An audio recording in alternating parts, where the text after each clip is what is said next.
আপনারে বড় বলে বড় সে নয়, লোকে যারে বড় বলে বড় সেই হয়।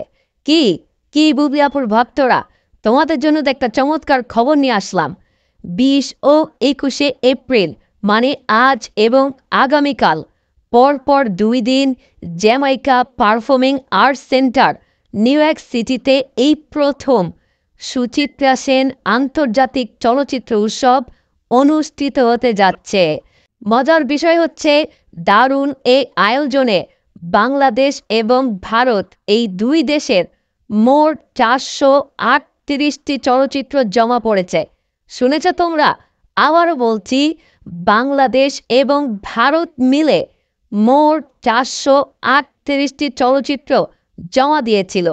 বিভিন্ন দেশের প্রাজ্ঞ জুরি বোর্ডের সদস্যরা প্রদর্শনীর জন্য বাছাই করেছেন মাত্র 37টি পূর্ণদৈর্ঘ্য চলচ্চিত্র।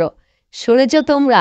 মাত্র 37টি সিনেমার টিকেছে প্রদর্শনের জন্য 438টি সিনেমার মধ্যে। আর এর মধ্যে প্রহেলিকা, বুবলি আপু অভিনীত সময়ের সবচেয়ে আলোচিত সিনেমা। প্রহেলিকা জুরি বোর্ডের সদস্যরা সিলেকশনে রেখেছেন এই লিস্টে, মানে একেবারে প্রথম দিকে। প্রহেলিকার জন্য রইল অনেক অনেক শুভকামনা।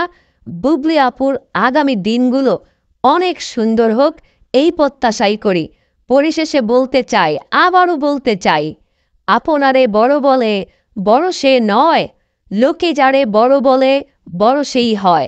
বুবলি আপু এভাবেই কাজ দিয়ে একের পর এক অর্জন করে নেবে বাংলা চলচ্চিত্রের অনেক মূল্যবান স্বীকৃতি। আমরা চাই বুবলি আপুকে সবাই আগামীতে বলুক, বাংলা চলচ্চিত্রে একজন অভিনেত্রী ছিল যার নাম শবনম ইয়াসমিন বুবলি। সেটা আগামী 50 থেকে 100 বছর পরেও কেউ যেন বলে বাংলা চলচ্চিত্রের একজন অভিনেত্রীর নাম বুবলি। সবাই ভালো থাকবেন, ভিডিওটা শেয়ার করে দিবেন। বুবলি আপুর জন্য রইল অনেক অনেক শুভকামনা। আসসালামু আলাইকুম।